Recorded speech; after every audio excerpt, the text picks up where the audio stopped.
otras estrellas, de otros universos. Y aquí vinieron a decirnos de que para poder amar a la Madre Tierra, la Tierra como un ser vivo, ¿sí? Debemos entender primero nuestro cuerpo. O sea que nuestro cuerpo era el mejor escenario para el aprendizaje. Que el cuerpo es es el territorio que tenemos. Entonces no es posible aprender de la Madre Tierra, aprender de lo que significa la sabiduría de la tierra, si no aprendemos de nuestro cuerpo. Él nos puso un ejemplo, ella nos puso un ejemplo. Si viniera una avispa, me picara aquí, en este dedo gordo, entonces ese dedo gordo no le dice, a mí qué me importa. O sea que en segundos pasa la energía del dolor y me duele. Y si es fuerte el veneno, yo no soy capaz de caminar. Los pies se entumecen. Y es tan fuerte, comienzo a llorar, sacar lágrimas. ¿Sí? Eso es lo que nos indica que el cuerpo está perfectamente interrelacionado. ¿Sí? Asimismo debemos entender, dice el abuelo Iborgun, dice la abuela Kika Diriay, que debemos entender a la tierra. La tierra es un ser maravilloso que todo está unido. Nada está interconectado, nada está desconectado, todo está interconectado. Entonces ahí donde viene el concepto del ser humano para nosotros, yo le digo este ser humano, en mi lengua. Le digo este ser humano. ¿Sí? Nosotros decimos tule al ser humano. Entonces, si yo miro el cosmos, están los seres humanos, porque están los abuelos y las abuelas. Si le digo entonces la tierra, nosotros le decimos Napa.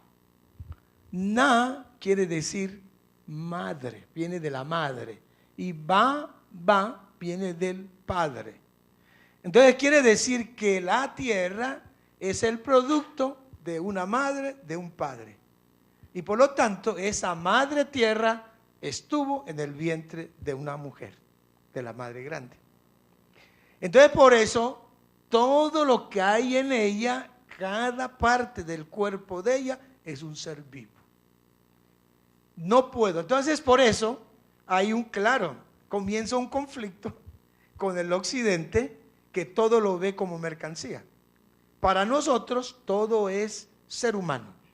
Entonces ahí vienen muchos conceptos. Por ejemplo, los wiwas dicen al carbón la placenta. Es el carbón, la placenta.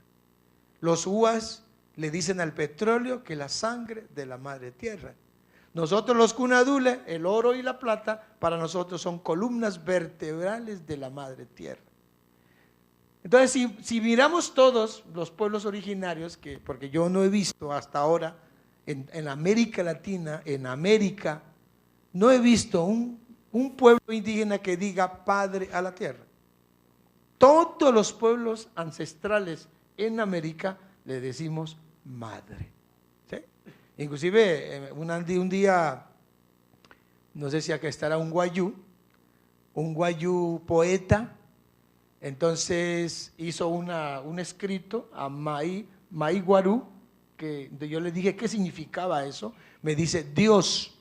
Entonces yo le digo, eso no puede ser Dios en tu lengua. Entonces comenzamos a mirar, ma, ¿qué significa? Ma significa tierra, y lo estaba traduciendo Dios. Ma, ¿y qué significa ahí? El que mira.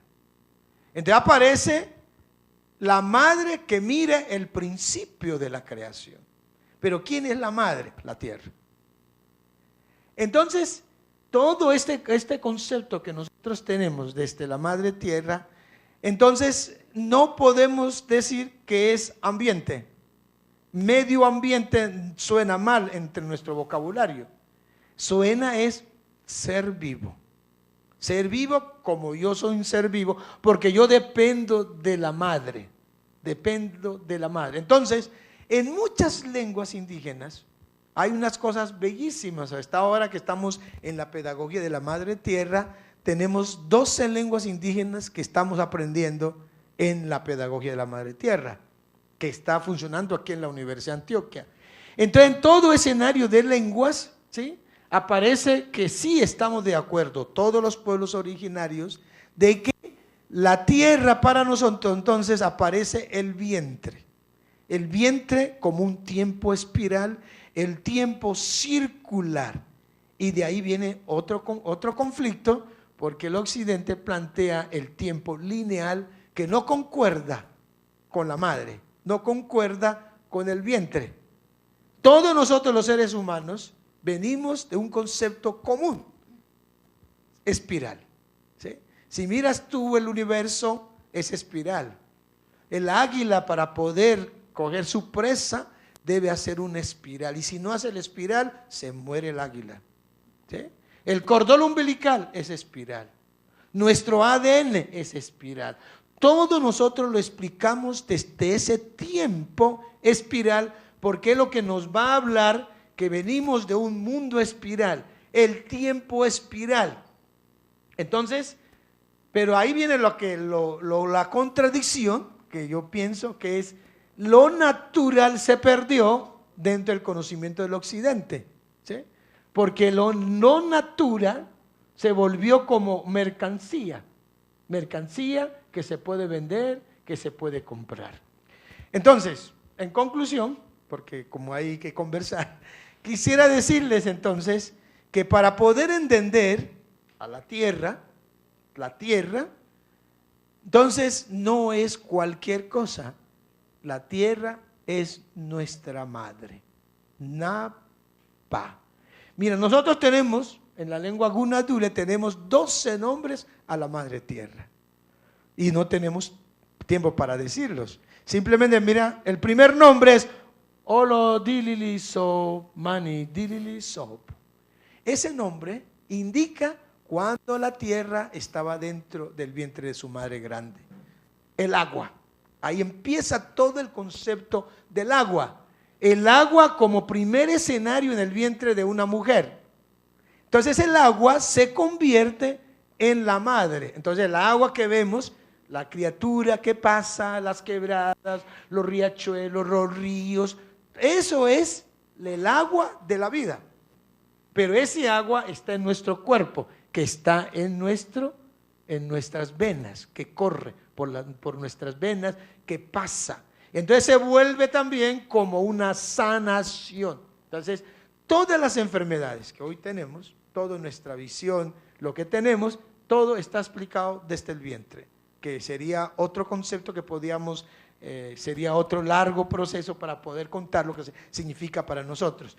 En conclusión, entonces, la ancestralidad, todo el concepto que tenemos de la tierra es un ser vivo.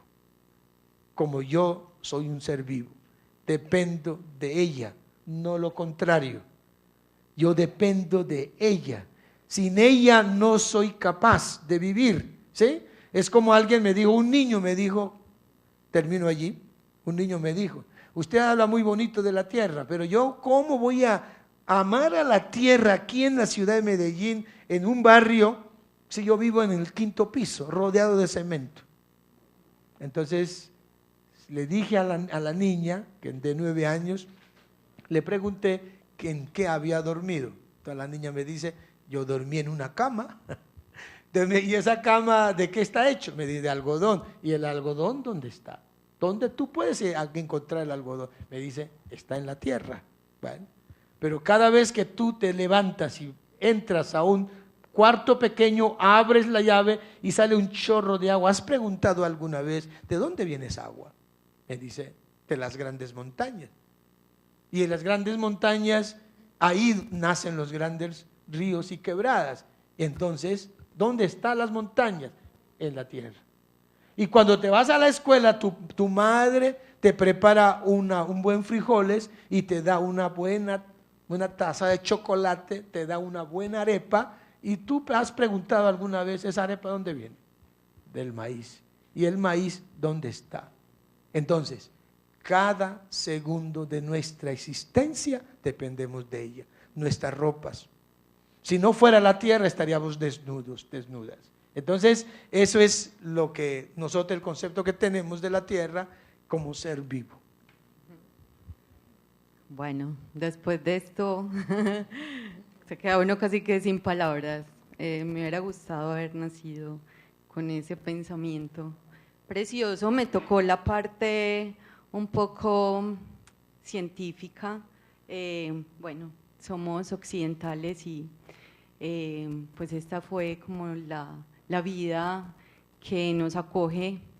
Y desde esa mirada, bueno, desde mi trayectoria como bióloga y pues haciendo ciencia y desde nuestros maestros, tutores y pues todas esas personas que nos han mostrado el camino de entender en un principio la naturaleza, ¿cierto? Cuando yo estaba en el colegio yo sabía que a mí me gustaban los animales, las plantas y pues crecí en un pueblito muy pequeño, afortunadamente con montañas y pues un poco verde, ya ahora está bastante deteriorado, lo hemos deteriorado bastante, San Antonio de Prado, los vecinos por ahí. Me tocó y me enamoró la naturaleza que veía, ¿cierto? Entonces yo desde muy pequeña, desde el colegio, eso sí, tuve una excelente maestra de biología y empecé a enamorarme y empecé a concebir entonces la naturaleza como ese espacio verde, los árboles, las plantas, los animales que coexistían conmigo, ¿sí? Y que debía hacer algo por ellas. Entonces yo me creía la salvadora del mundo cuando estaba en el colegio y yo quería cambiar el mundo y yo quería ser, no sé, cualquier científico de la época, se me fue el nombre, no, el del submarino, Cousteau, yo quería ser Cousteau, ¿sí? Además porque me encantaba la biología marina también. Y bueno, mi concepción y la concepción de muchos de nosotros al iniciar, pues eso, la naturaleza es todo aquel espacio que nos rodea de vegetación, de animales y de las que usamos, ¿cierto? Pero a medida que va pasando el tiempo, entonces claro, voy conociendo, obvio, me equivoqué al elegir carrera, zootecnia. Fue un momento mental, pero de muy chica, porque estaba muy pequeña, cuando tuve que tomar la decisión de que iba a estudiar. Cuando me di cuenta que era producción animal, los animales que nos íbamos a comer, los cerdos, las gallinas, los conejos, etcétera, yo, esto no es lo mío, este no era mi ilusión de salvar el mundo, esto no es, entonces ahí decidí cambiarme a biología y empezar a entender ese concepto de la naturaleza desde la ecología y bueno, empiezan la ciencia a decirle ciencia occidental, ¿cierto? Porque bueno, uno se deja permear y yo creo que aquí hay muchos biólogos, veo caras de biólogos por ahí, nos dejamos permear un poco por culturas indígenas, por también como por aspectos de lecturas no tan ortodoxas y método científico como para darle cabida también a lo que nos sorprende desde, por ejemplo, lo que acaba de hablar el doctor Abadio, ¿cierto? Pero bueno, entonces viene esa relación de del hombre con la naturaleza desde las ciencias y realmente no voy a empezar desde el origen, pues porque el origen del hombre y la tierra, etcétera, pues tampoco nos da el tiempo, pero un poco como desde esa mirada de la tierra, desde el uso, ¿cierto? Somos una especie animal como los decenas de miles de especies animales que hay en el planeta, pero fuimos la que explotamos como bacterias, ¿cierto? Tuvimos una reproducción exponencial casi y empezamos a usar los recursos que nos daba esa madre tierra, ¿sí? Pero de una manera desmesurada, insostenible. Entonces empiezan a aparecer la crisis ambiental, ¿cierto? Que la crisis ambiental, algunos autores también la llaman la sexta extinción o la extinción del Holoceno, que es cuando empezamos a usar los recursos naturales de manera desaforada, precisamente por esa explosión demográfica de la especie humana, ¿cierto? Y esa crisis ambiental o esa sexta extinción o esa extinción del Holoceno nos genera un sentimiento de culpa, ¿sí?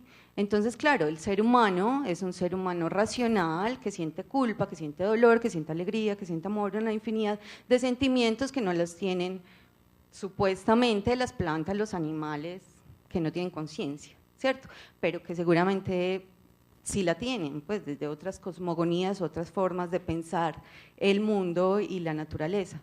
Y empiezan a florecer o a salir, a nacer una gran cantidad de ciencias, y entre ellas las ciencias ambientales, la biología de la conservación, ¿sí? El ecologismo y gran cantidad de ciencias derivadas de las ciencias naturales y sociales que dicen o que buscan qué vamos a hacer. O sea, esto se nos vino encima, tenemos problemas de alimentos, de producción de alimentos, tenemos problemas de espacio, cambio en el uso del suelo, una explosión demográfica, los recursos no nos están alcanzando, a eso súmele el cambio global, a eso súmele el cambio climático, etcétera, ¿cierto? Bueno, ¿qué vamos a hacer? Hay que responder a esto.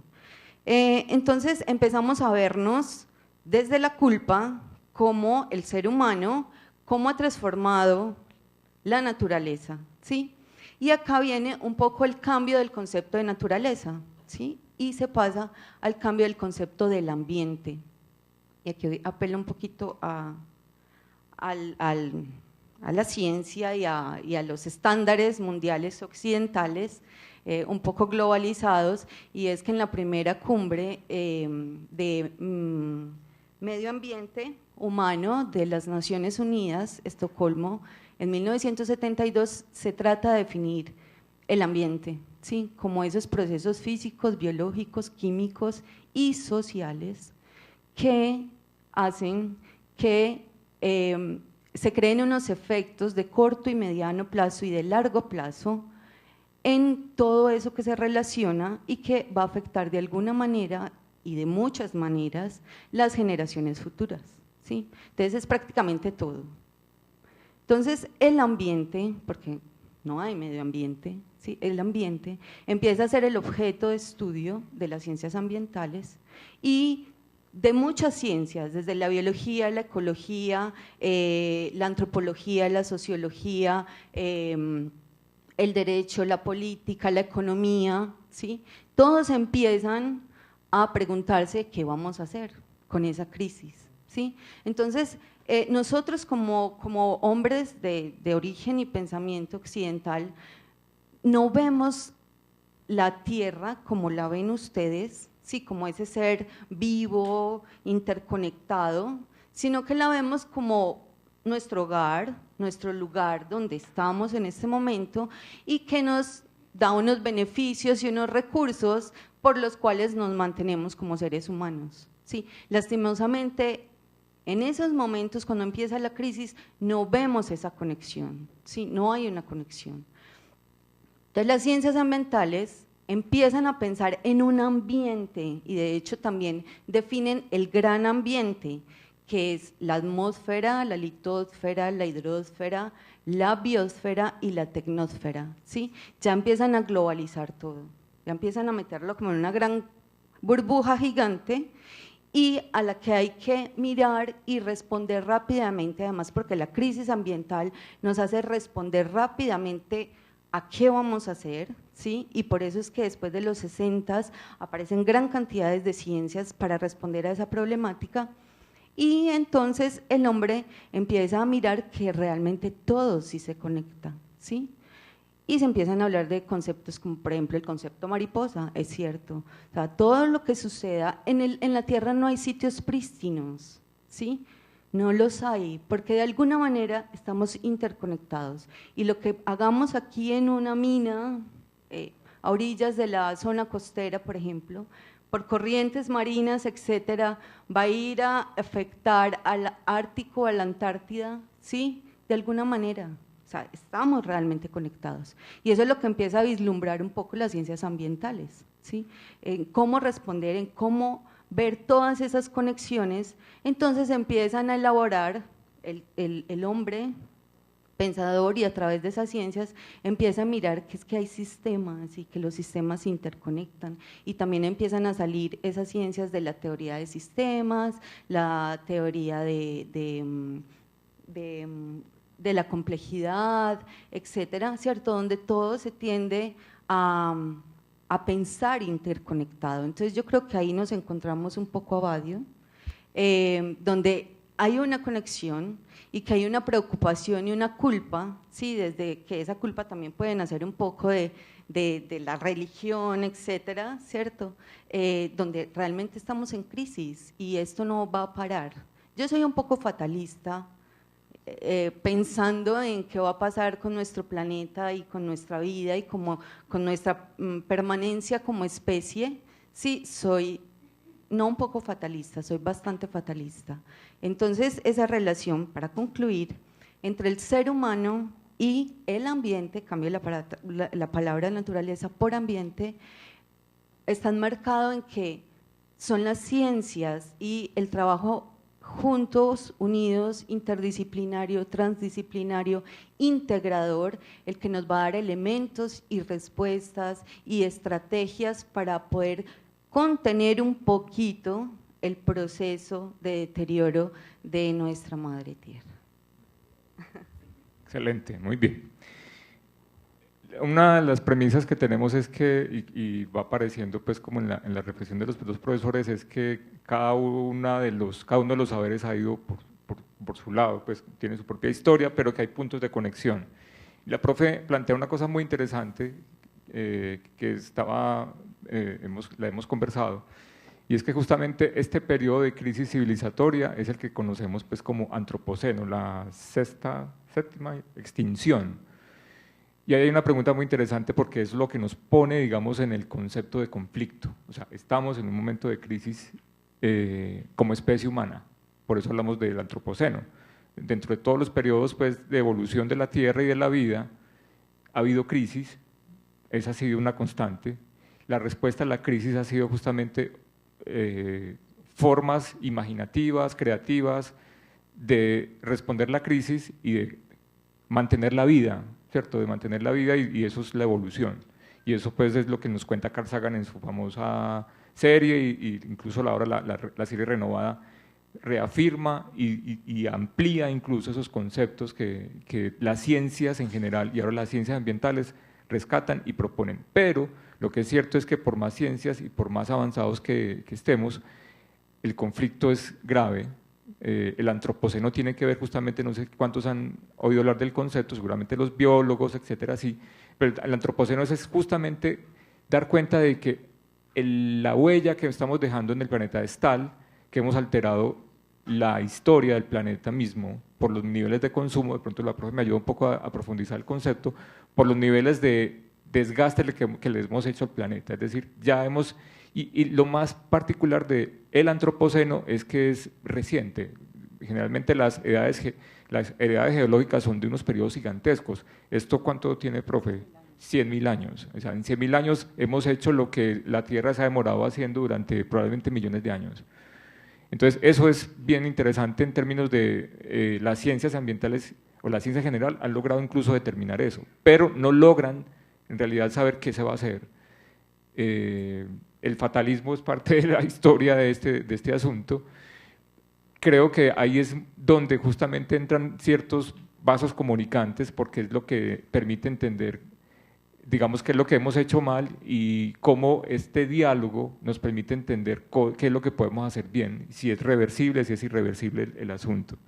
En ese sentido, yo quisiera saber los profes qué plantean, hasta dónde es posible que en este diálogo de diferentes formas de ver estas interconexiones y de ver la crisis, cada uno cómo desde su óptica la ve.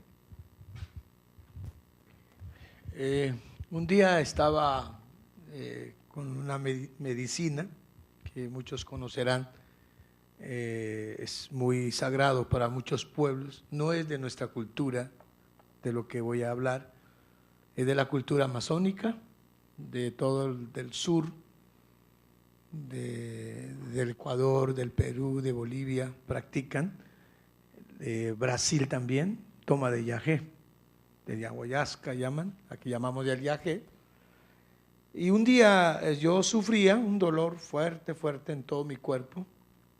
Y yo siempre me he preguntado que por qué ese dolor.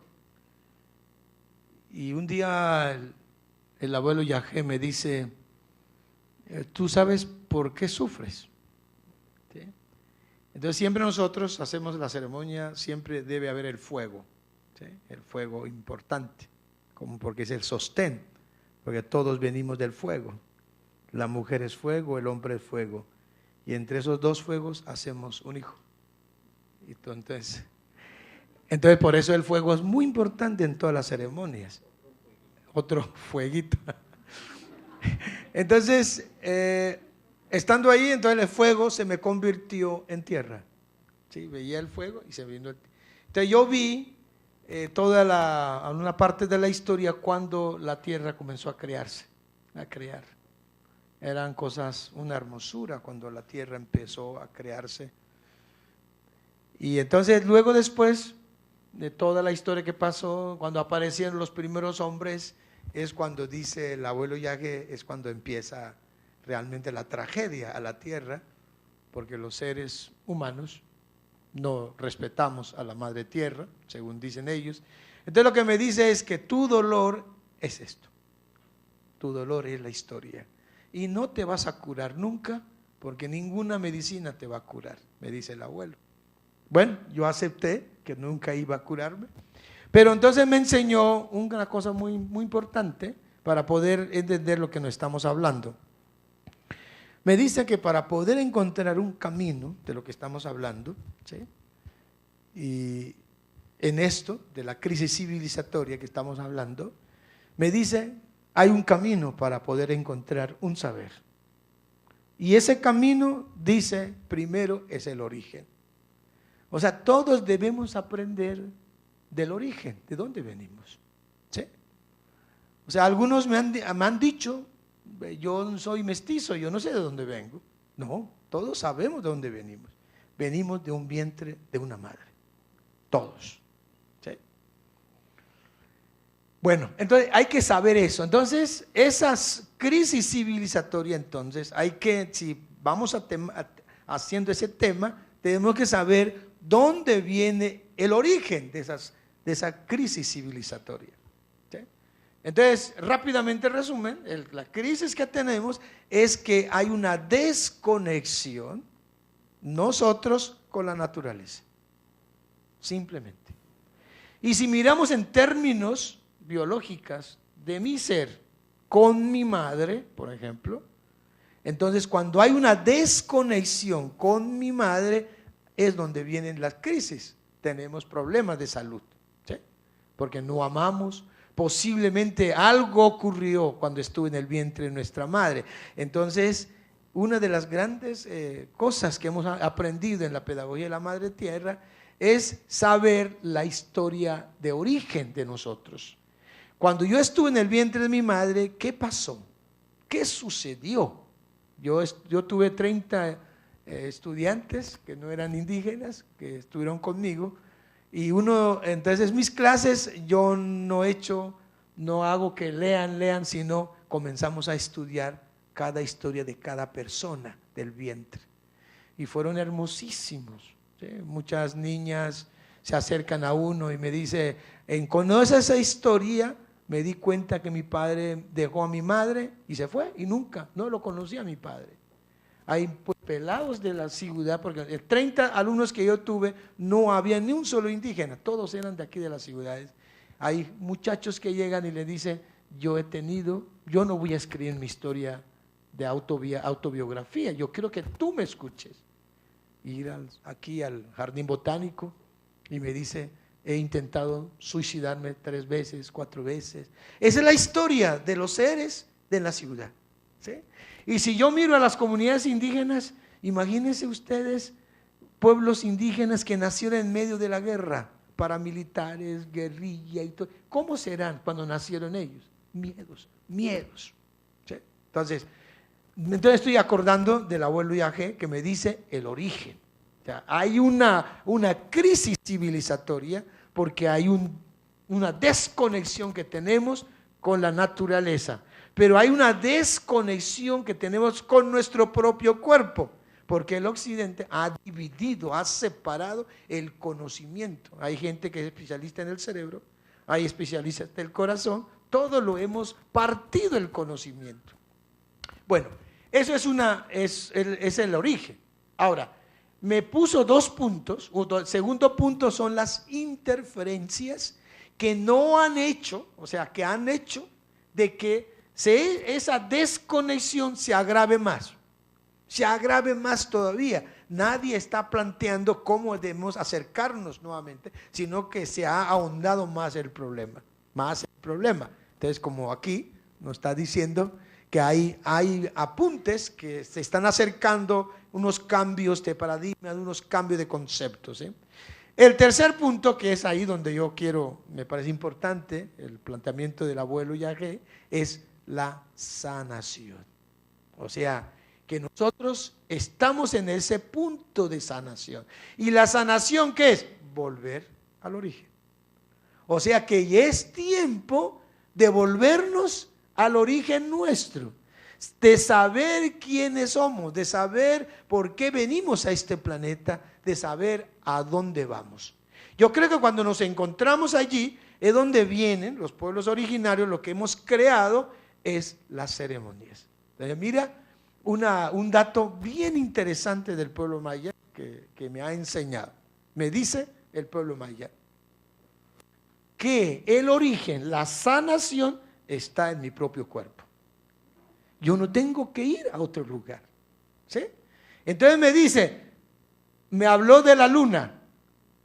La luna está allí y la luna recorre a la tierra, dura 260 días. La luna alrededor de la tierra. Y nosotros, los seres humanos, permanecemos en el vientre de nuestras madres 260 días. Entonces, ahí viene todo el conocimiento de la matemática. Ahí viene. Entonces me dice, mira tu cuerpo. ¿Sí? Yo tengo aquí 6 articulaciones que son 12 y esta articulación son 13. Y por eso entonces en el calendario lunar son 13 días la semana. Pero y mi cuerpo también soy un 20, por eso somos de las culturas vigesimales, somos 20 en numeración, porque yo tengo 20 dedos. Y los 20 dedos me representan los 20 días de un mes. Si son 20 días y tengo 13 articulaciones, yo multiplico 20 por 13, sale 260 días. Entonces, es mi cuerpo. Entonces, la naturaleza, entonces, lo que nos dicen a nosotros los sabios es, hay que volver al conocimiento ancestral. En ese conocimiento ancestral está todo el saber, el tejido, para volver otra vez a los seres humanos. Entonces, ahí yo me doy cuenta que no solamente el saber de los pueblos originarios es para nosotros, es para la humanidad. Entonces, amar a la madre tierra, entonces, toda nuestra propuesta que estamos haciendo, dentro de la pedagogía de la madre tierra, hay que volver al origen y entender de dónde venimos. O sea, venimos de la madre, ¿sí? Yo sí creo y pienso igual que tú. ¿Qué es la tragedia? O sea, que sí va a haber tragedias. Así, no vamos a esconder. Inclusive recibí esta tarde, acabo de venir, recibí un mensaje de una abuela maya donde me dice, ya vienen las tragedias. Siempre en el maíz, siempre en el frijol, porque esas son las comidas que van a estar allí. Entonces los grandes terremotos, las grandes inundaciones, lo estamos mirando. Eso está ocurriendo porque hay una desconexión con nuestro medio, con nuestra casa.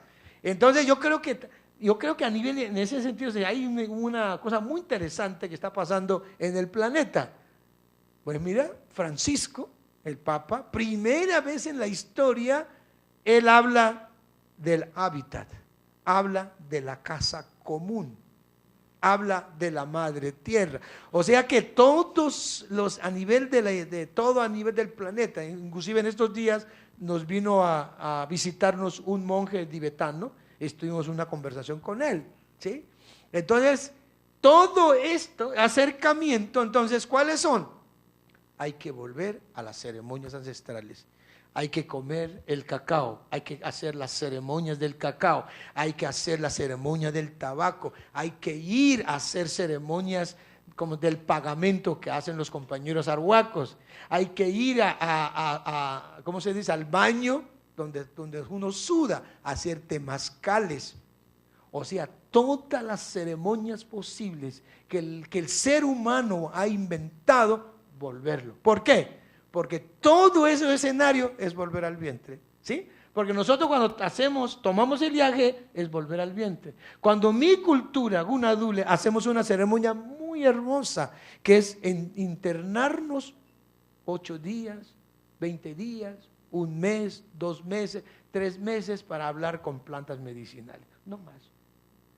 Y no comer nada, no comer muy poquito, no hablar con nadie, no comer sal ni picante, nada. Está en una soledad infinita, solo.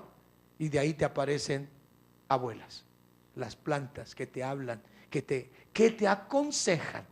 Entonces yo creo en estas cosas, creo en las ceremonias. Entonces yo simplemente quiero invitar, están invitados, invitadas, para hacer la ceremonia, para hacer cantar, para danzar. Ese es el tiempo de danzar, de cantar, de comer bien con la naturaleza. Yo creo que es el camino que nos queda, ¿sí? Y eso significa que es el acercamiento del ser humano. Yo creo que ya no es hablar de indígena, del negro, del blanco, no, del ser humano como tal. Porque el ser humano, como madre tierra, como ser humano, no está la tierra diciendo, hoy yo solo voy a alimentar a los negros. No, ella alimenta a todos por igual. El sol sale, no dice voy a alumbrar solamente a los alemanes, no, alumbra a toda la humanidad y ni siquiera al ser humano, a todas las plantas, a todos los animales, a todos los seres que viven en el mar. Todo, absolutamente todo. Yo creo, en ese sentido, sí tengo esperanzas, sí tengo mucha esperanza, porque la tierra va a continuar, pero sí va a haber muchas tragedias, porque lo estamos mirando, hay ya mensajes que vienen de distintos lugares de este planeta, que sí va a haber tragedias y está ocurriendo tragedias, pero es parte de lo que estamos haciendo a la madre tierra. No es Dios no está castigando, sino la tierra está pidiendo a gritos a nosotros que lo miremos, que lo amemos y que dancemos, que cantemos, que aprendamos de ella. Bueno, la crisis civilizatoria. Les contaba realmente la Tierra ha tenido momentos, o sea, la misma evolución de la Tierra ha tenido momentos de extinciones masivas, ¿sí? Han sido ciclos naturales de la Tierra donde se han extinguido muchísimas especies y son cíclicas. Pero ¿qué ha pasado cuando el hombre empieza a habitar en ella?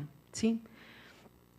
Y esto empezó cuando, hace más o menos 100.000 años, empezaron a irradiarse ya por la Tierra los hombres, ¿sí? Y años posteriores, varios cientos de años, empezaron a colonizar las tierras y la siembra, ¿sí? Entonces empezamos con el cambio en el uso del suelo, ¿sí?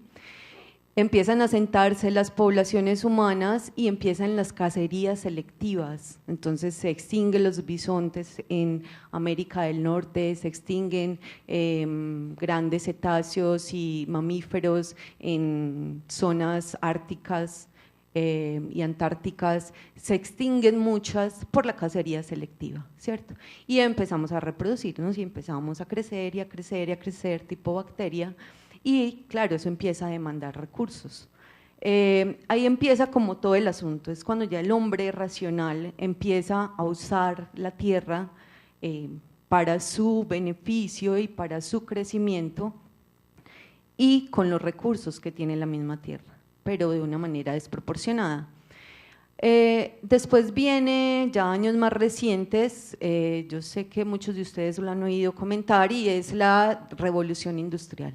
Realmente fue la revolución industrial la que explotó así de manera impresionante el tema del cambio climático, ¿sí? Porque fue toda esa generación de gases de efecto invernadero a través de todo el uso de los combustibles fósiles, ¿sí? Los que fueron. Y yo creo que esa historia ya se la saben, eso en todas partes aparece el tema ahí, que no es un tema de hace poco, se viene hablando mucho de ese cambio global y que fue exponencial en el momento de la revolución industrial, ¿cierto? Y claro, empezamos a demandar y a través de… Y una vez empieza la tecnosfera a configurarse, y empieza a demandar recursos, y empieza a demandar tecnología, y empieza a demandar de energía vital de la Tierra, ¿sí? Claro, empieza la crisis realmente, y ya con nosotros, con nuestros grandes avances científicos y con nuestros grandes inventos, y si vamos a la Luna y todo eso, pues, ¿qué pasa con esta crisis? ¿Sí? Entonces ahí se conectan un poco porque de hecho desde las ciencias, la biología, la ecología, etcétera, muchas ciencias ambientales en general, empiezan a dialogar con los saberes ancestrales y aparecen las teorías desde la biología, la teoría de Gaia, por ejemplo, empieza a aparecer la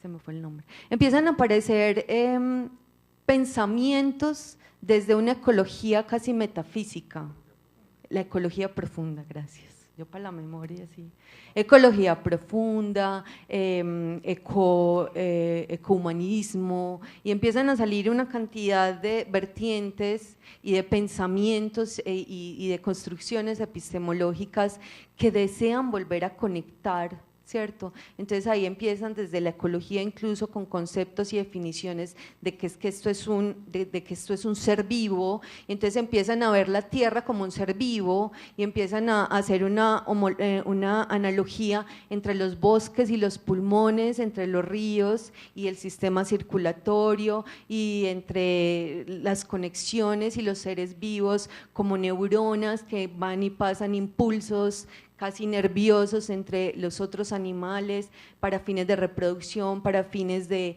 alimentación como depredador-presa. Entonces empiezan a conectar desde incluso esos pensamientos diferentes y no científicos para tratar de entender esa crisis, ¿cierto? Entonces, desde mi posición como bióloga y pues como en mi niñez salvadora del mundo, pensaría que realmente es una posición muy personal y un poco debatida por mis estudiantes, porque claro, son jóvenes, tienen esperanzas, creen que puede haber un mundo mejor y feliz, ¿cierto? Y yo no lo veo así, entonces de pronto hay una discusión un poco fuerte con mis estudiantes, pero me encanta porque eso nos aterriza en realmente la crisis. Si yo les digo a ustedes, y puedo hacer una lista gigante de efectos del cambio climático en infinidad de ecosistemas y de biomas y de seres, sí, aquí me quedo una semana. Entonces, por ejemplo, el pensar de que, de hecho la noticia salió ayer creo, es el segundo año consecutivo de pérdida masiva de corales en la Gran Barrera de Australia, por ejemplo. Sí, blanqueamiento de corales. Los arrecifes coralinos del planeta sustentan casi el 70% de la diversidad marina de consumo humano, ¿sí?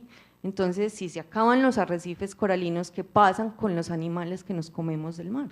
¿Sí? Y lo más triste es que no hay programas, porque claro, con todo este boom de responder rápidamente a la crisis, entonces aparecen cosas maravillosas como la conservación, como espérenme un segundo, la conservación,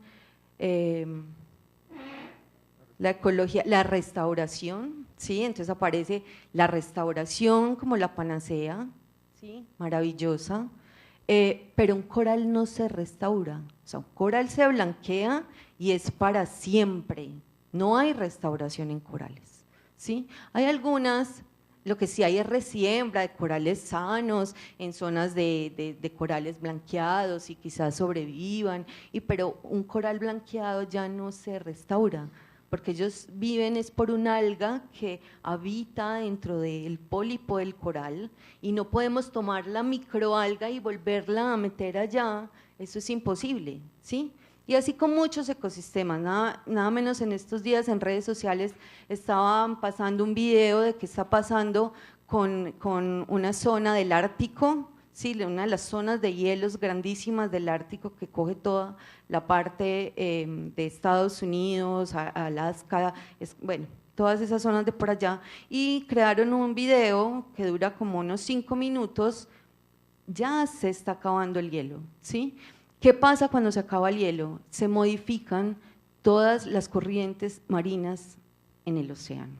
Y al cambiar las corrientes marinas del océano, cambia el clima del planeta, cambian las migraciones de los animales, cambian los bancos de comida, cambian las rutas de reproducción, entonces es una cantidad de efectos en cadena que se comunican y se conectan. Los páramos, se nos están acabando los páramos, ¿sí? Se nos están acabando los nevados de Colombia. Allí hay una biodiversidad que no la vamos a volver a tener. De hecho, estamos perdiendo aquí tengo el dato, 30.000 especies por año, ¿sí? Eso nos da casi que 3 especies cada hora, las estamos perdiendo en el planeta, y las miles de especies que se extinguirán sin ni siquiera haberlas visto nunca en la vida, ¿sí? Y esa es la crisis. Entonces, ¿yo por qué soy tan fatalista en términos de crisis? Yo les pongo este ejemplo a mis estudiantes en clase cuando les hablo de cambio climático. Este asunto tiene una inercia, ¿sí? Saben el concepto de inercia, ¿sí? Como un movimiento. Entonces, si nosotros en este momento el planeta Tierra se apagara, o sea, si hubiese un switch que apagara el planeta y dejáramos de consumir energía, combustibles, etcétera, etcétera, o sea, estatua a todo el mundo, ¿sí? La inercia del planeta, o sea, las consecuencias de todo eso que estamos haciendo en este momento, toda esa consecuencia negativa que viene con nosotros, seguiría 350 años más, ¿sí? Para estar en el día de hoy. ¿Me comprenden más o menos lo que quiero decir? ¿Sí? Si nos apagáramos ya, necesitaríamos 350 años, quietos, estatuas todos, para estar exactamente igual al día de hoy. Entonces es una cosa que no se detiene, es una cosa que no hay manera de detenerla. No nos vamos a dejar de reproducir, la humanidad, los humanos no nos vamos a dejar de reproducir, que han bajado y que ha habido políticas en ciertos países y algunas estrategias, vamos a seguir demandando alimentos, energía, combustibles, gasolina, todo lo que necesitamos para vivir como especie. Y la tecnología y este avance tecnológico cada vez está más pidiendo consumo de la tierra, ¿cierto? Los celulares, los computadores, el asunto del coltán, etcétera, ¿cierto? La minería es el cáncer, ¿sí? Es uno de los tantos cánceres que tenemos en nuestra tierra. Estamos abriendo boquetes y heridas a esa madre tierra que eso nunca más se va a volver a recuperar, o sea, son heridas que se van a quedar ahí. Entonces, todo este asunto fatalista, entonces pensando en esa sanación, Abadio, cómo se sana Paula y cómo nos sanamos de pronto los biólogos y pues las personas que de alguna u otra manera pensamos que podemos tener un mundo mejor, así sea nuestro hogar, nuestro pequeño sitio, pues pensábamos que bueno, esta tragedia se nos vino, estas tragedias se nos vinieron. Coincido completamente con Abadio y nos tenemos que unir, ¿sí? O sea, este asunto es de unirnos y de si hay una desconexión con esa madre tierra, pues entonces unámonos los seres, que pareciera que es más fácil. Es que para los occidentales es muy difícil concebir, estoy conectado con el gusanito, estoy conectado con la planta, estoy